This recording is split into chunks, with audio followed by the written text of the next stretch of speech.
Un juez colombiano ordenó que Nicolás Petro, primogénito del presidente Gustavo Petro, y su exesposa respondan en libertad, pero con restricciones al proceso que enfrentan por lavado de activos y enriquecimiento ilícito, un caso que salpica al gobierno de su padre. Bienvenidos a esta nueva edición de DW Noticias. Soy Ana Plasencia en Berlín. El presidente de Colombia, Gustavo Petro, desconocía que dinero irregular financiara su campaña, expresó su hijo en declaraciones divulgadas este sábado por la revista colombiana Semana. Nicolás Petro ha decidido aportar información a cambio de beneficios judiciales. Es la víspera del fin del ultimátum del bloque de África Occidental CEDEAO a los golpistas militares en Níger. Los líderes africanos de la CEDEAO dicen haber definido un plan y no descartan la opción de intervenir militarmente para revertir el golpe de Estado que derrocó al presidente Mohamed Bazoum. Y representantes de alrededor de 30 países han sido invitados a las conversaciones sobre Ucrania en la ciudad saudita de Jeddah, un encuentro en el que habla también el presidente ucraniano Zelensky, sobre el que apenas se conocen detalles. Entre los participantes están las naciones BRICS, al igual que otros países del sur global como Indonesia, México y Egipto. También representantes europeos y China. Rusia no está invitada.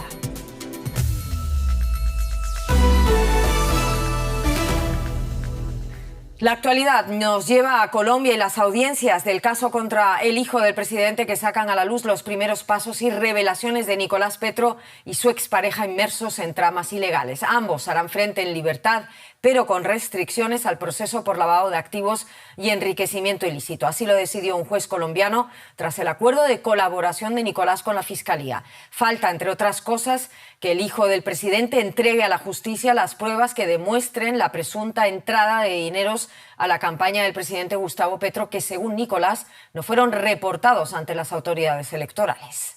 Mi nombre es Nicolás Fernando Petro Burgos. Ni prisión ni casa por cárcel. Finalmente, un juez decidió dejar en libertad, pero con restricciones, a Nicolás Petro, hijo del presidente colombiano, y a su expareja, Day Vázquez. La decisión fue tomada con la condición de que el imputado no abandone Barranquilla, ciudad donde vive.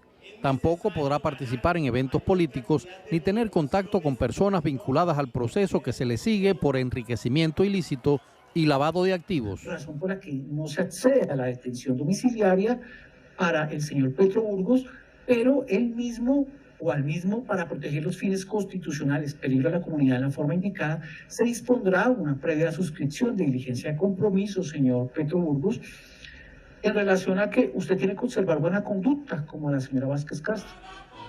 En su primera audiencia ante la justicia, Nicolás Petro reconoció que en 2022 recibió dinero supuestamente ilegal o proveniente del narcotráfico. Parte de ese dinero, dijo, habría financiado la campaña presidencial de su padre. Declaraciones que han generado un terremoto político en Colombia, una convulsión que llega en un muy mal momento para el Ejecutivo. Si a eso uno le suma que tenemos elecciones locales en octubre y que son elecciones que parecen también apuntar al hecho de que al gobierno y a su fuerza política no le va a ir muy bien, creo que el resultado va a ser que ya para terminar este año el gobierno va a estar en muchísimas dificultades para sacar adelante el paquete de reformas tan grande que tenía previsto. Por su parte, el presidente Petro negó que su campaña hubiera recibido dinero alguno de carácter ilícito. Ahora corresponde a la Fiscalía adelantar las investigaciones pertinentes, mientras la justicia espera que Nicolás Petro presente las pruebas que soportan sus graves revelaciones. Aquí en Berlín, la policía halló en la tarde de este sábado el cuerpo sin vida de María Fernanda Sánchez Castañeda, la mexicana que llevaba desaparecida desde el pasado 22 de julio. Aunque aún se desconoce la causa de su muerte, las autoridades berlinesas precisan que a la vista de los indicios actuales no se puede asumir ninguna culpa de terceros. La policía criminal berlinesa investiga el caso, el cual ha conmocionado a la población mexicana y alemana de Berlín, que se ha implicado en la búsqueda. Y repasamos otros temas que también queremos destacar a esta hora. En Ecuador, 2 directores de prisiones y varios funcionarios han sido detenidos tras hallarse fusiles explosivos, balas, drogas y dinero en sus oficinas. Uno de ellos es el director de la Penitenciaría del Litoral, la cárcel que fue escenario de un motín el pasado 25 de julio en el que murieron 31 presos. Ecuador decretó entonces el estado de excepción en las cárceles para abordar la crisis en el sistema penitenciario. La justicia de Venezuela ordenó la destitución de la junta directiva de la Cruz Roja local y designó un nuevo presidente, ello tras una investigación contra el hasta ahora director por denuncias de acoso y maltrato a voluntarios y trabajadores de la institución. La Cruz Roja venezolana ha jugado un papel importante para ayudar a paliar la escasez de medicinas y alimentos en el país.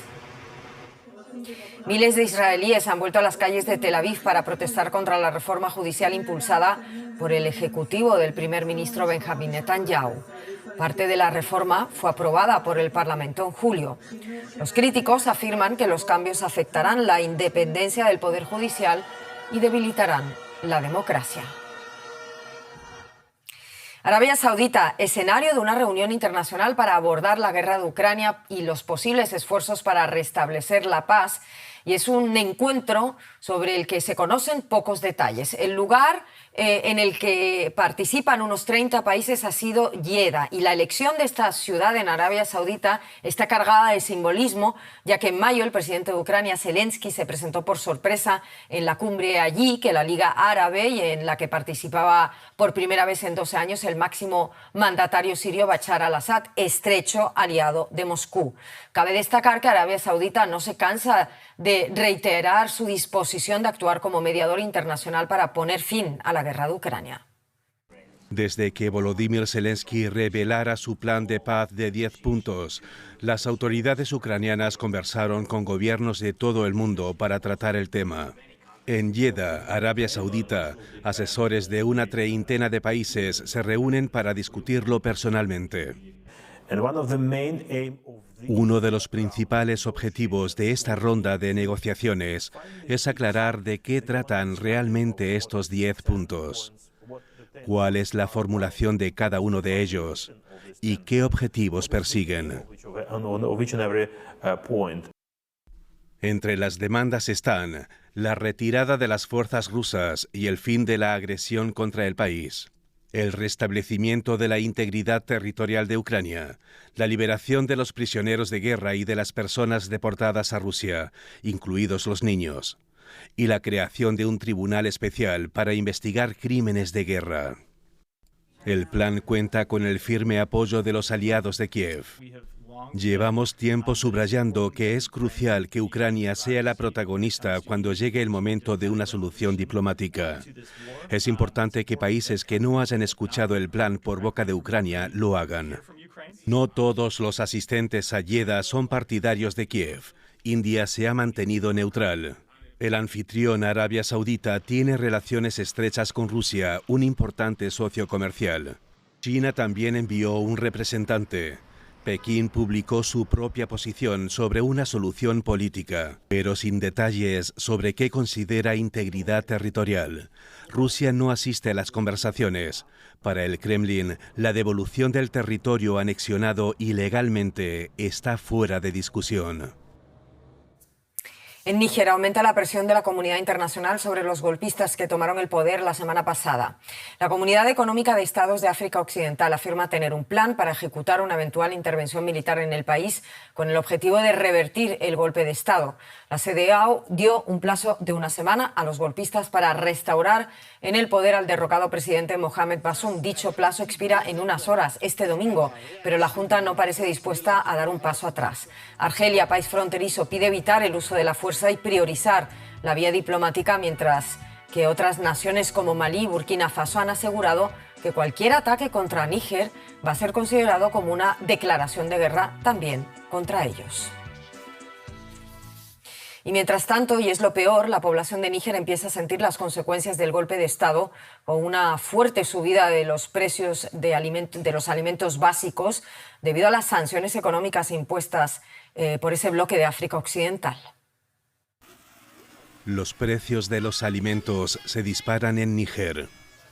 En este mercado de Niamey, el saco de arroz cuesta un 30% más que antes de que entraran en vigor las sanciones la semana pasada. Antes del golpe, una lata de aceite se vendía a $36, ahora cuesta 55. El saco de arroz costaba unos $18, ahora cuesta 23 o incluso 25. El arroz, un alimento clave, llega normalmente desde los países vecinos. Pero varios de esos países han suspendido las ventas, lo que hace temer a los nigerinos que pronto no podrán comprar alimentos básicos. Se siente en el bolsillo, claro. Por ahora todos estamos abasteciéndonos, creo. Pero ¿cómo va a ser dentro de un mes? Esa es la pregunta. Según la ONU, más de 3 millones de personas sufrían inseguridad alimentaria en Níger antes del golpe de Estado. Los críticos de las sanciones afirman que el bloqueo a la importación de alimentos empeorará la situación. Instamos a los países que nos impusieron las sanciones a que entiendan que tenemos que trabajar juntos. Su decisión demuestra que no respetan al pueblo de Níger. Los nigerinos de a pie, que ya sufren el hambre aquí en la región del Sahel, temen pagar el precio de la crisis política que se gesta en África Occidental. La policía ha detenido al ex primer ministro de Pakistán, Imran Khan, en Lahore, la segunda ciudad del país, después de que un tribunal lo condenara a 3 años de prisión por vender ilegalmente regalos de Estado. El arresto podría impedirle concurrir a las próximas elecciones previstas para noviembre. Khan es el mayor rival del actual primer ministro Shahbaz Sharif. La mayor fuerza política opositora de Pakistán convocó a protestas pacíficas contra la condena de prisión. Un suceso que sin duda agitará la vida política en Pakistán. La policía detuvo al ex primer ministro Imran Khan en su casa de Lahore. Los agentes lo trasladaron a Islamabad entre fuertes medidas de seguridad para contener a sus seguidores. Khan estaba preparado para ese momento. Mi detención estaba anunciada. Grabé este mensaje antes de que me arrestaran. Solo les pido que no se queden en casa sentados, en silencio. Sigan protestando pacíficamente para conseguir el derecho fundamental de elegir a su gobierno mediante el voto. Un tribunal de la capital condenó a Khan a 3 años de prisión tras declararlo culpable en un caso sobre regalos que recibió mientras ejercía el cargo de primer ministro. Khan negó las acusaciones y afirmó haber actuado siempre de forma legal. Sus abogados recurrirán la sentencia. El caso no se ha resuelto. No se nos ha concedido un tiempo justo para nuestra argumentación. Khan fue elegido primer ministro en 2018, pero fue destituido en una moción de censura el año pasado. Según los analistas, había perdido el respaldo del ejército. Pakistán celebrará elecciones generales a finales de año y los partidarios de Khan creen que su detención forma parte de una maniobra de la clase dirigente del país para marginar a su principal oponente político. Y aquí lo dejamos de momento. En nombre de todo el equipo, muchísimas gracias por acompañarnos y que pasen un buen fin de semana donde quiera que estén.